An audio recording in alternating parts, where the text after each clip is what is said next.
안녕하십니까. 내과 전문의 김병재입니다.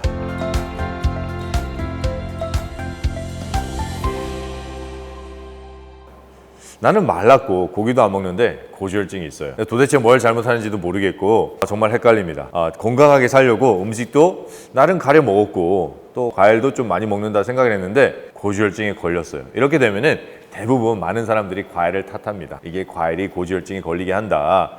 또 이 과일이 지방간을 걸리게 한다. 그런데 그것은 사실이 아닙니다. 이 과일이 지방간을 걸리게 하고 또 과일이 고지혈증을 일으킨다는 의학적인 근거는 어디에도 없습니다. 잘못된 의학적인 근거의 해석으로 인해서 논문을 잘못 해석해서 과당이 그런 것을 일으킬 수는 있는데 그 과당이 과일에 있는 과당이라고 생각하시는 분들이 계세요. 전문가들도 그렇게 생각하시는 분들이 있는데 그것은 그 논문을 제대로 읽지 않았기 때문입니다. 거기에서 얘기하는 과당은 과일에 있는 과당이 아니에요. 어떠한 연구를 살펴봐도 과일에 있는 과당을 쓰지는 않았습니다. 이 과당 추출물을 썼거나 안 그러면 이렇게 과당을 만들었어요. 그 실험을 하기 위해서. 그렇기 때문에 과일에 있는 과당이 그러한 병을 일으킨다는 것은 잘못된 상식입니다. 또한 만약에 어떤 분이 과일을 많이 먹었는데 정말 고지혈증에 걸린다면은 그분의 식생활을 전반적으로 살펴봐야 됩니다. 또한 이분이 그 과일을 먹을 때 다른 음식과 섞어 먹지 않았는지, 그래서 방귀가 많이 나와서 우리의 간을 나쁘게 하지 않았는지를 우리가 꼭 알아봐야 됩니다. 제가 오늘 드리고 싶은 말씀은 이렇게 마른 사람이 고기도 먹지 않았는데 고지혈증에 걸린다.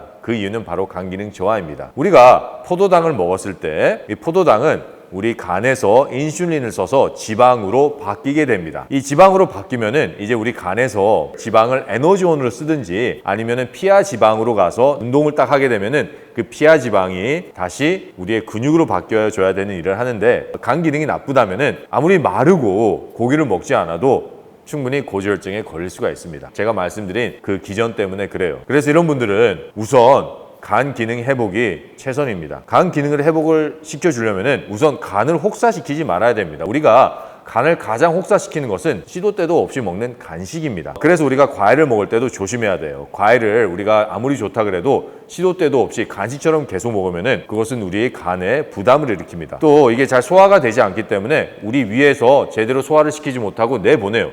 그럼 방귀가 뿡뿡뿡뿡 나오고 그게 흡수가 되지 않아요. 이때 나오는 가스가 바로 활성산소입니다. 활성산소가 우리 장에서 가장 먼저 흡수가 되는 곳은 간이에요. 이럴 때 간이 활성산소로 인해서 간세포들이 죽어나갑니다. 그러면 간 기능이 떨어지고 소화 기능도 떨어지고 해독 기능 떨어지고 그리고 지방 대사하는 기능이 떨어집니다. 악순환이에요. 악순환이고 점점 떨어지는 간 기능 때문에 고지혈증 생기고 더 나아가면 지방간 생기는 겁니다. 그래서 이런 분들은 우선 간식하시면 안 됩니다. 그리고 과일을 먹을 때 다른 것과 섞어 드시면 안 돼요. 과일은 다른 음식과 섞었을 때 우리 위에서 빨리 소화가 돼버립니다. 그래서 다른 음식물이 미처 소화가 되지 않는 상태로 장으로 내려갑니다. 그러면은 소화가 되지 않는 음식물들은 아무리 우리 장에서 미생물의 도움을 받는다고 하더라도 잘 흡수가 되지 않고 썩기 시작해요. 그러면 또 활성산소 나옵니다. 정말 안 좋은 식생활 습관입니다. 이런 식으로 하시면은 안 되고 몇 끼 딱 정해진 시간에 드셔야 돼요. 그리고 그 중간에는 간식을 하시면 안 됩니다. 그리고 과일과 다른 음식은 꼭 따로 드셔야 돼요. 또 다른 간 기능을 회복하기 위해서는 우리 몸에 간이 제대로 일을 할 수 있도록 충분한 비타민, 미네랄, 효소를 공급해 줘야 됩니다. 이때는 정제로 한다고 절대 되지 않습니다. 왜냐하면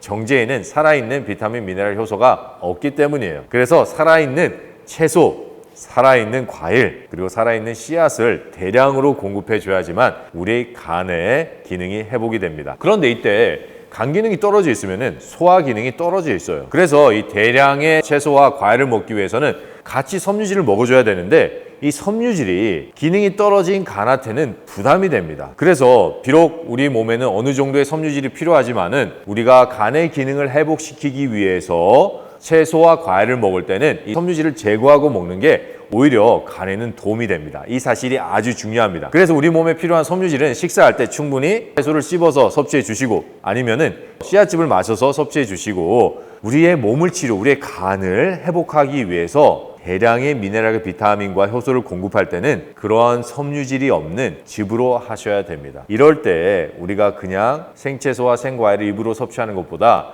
간의 회복의 속도는 훨씬 더 빠릅니다. 여러분, 간 기능 회복은 우리의 지방 대사뿐만 아니라 우리 건강 회복에 있어서 아주 중요한 테마입니다. 왜냐하면 간이 가지고 있는 기능은 수백 가지가 넘어요. 그런데 그 중에서도 가장 중요한 소화 기능, 해독 기능, 그리고 효소 기능은 우리 건강 회복에 필수인 기능들이기 때문입니다. 우선 집에서 레몬즙부터 시작해 보세요. 레몬즙을 공복에 처음 시작하시는 분들은 한두 개부터 가르셔서 즙을 내셔서 드세요. 드신 다음에 점점 늘려나가시면 됩니다.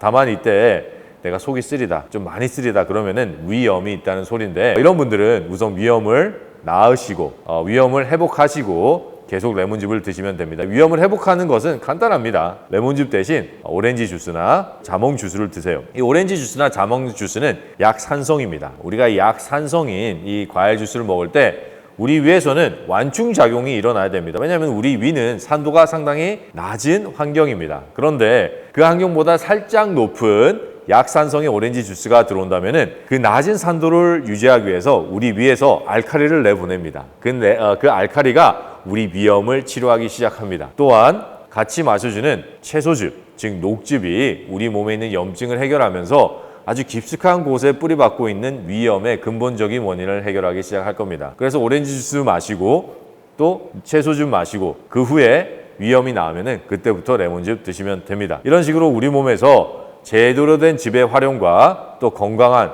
나쁜 음식 드시면 안 됩니다. 특히 튀김, 탄산음료 이런 거 드시면 안 돼요. 이런 것들을 깨끗하게 끊어냈을 때 우리의 간의 기능은 효과적으로 회복이 됩니다. 그렇다면 고지혈증, 지방간 또한 같이 해결이 됩니다. 감사합니다.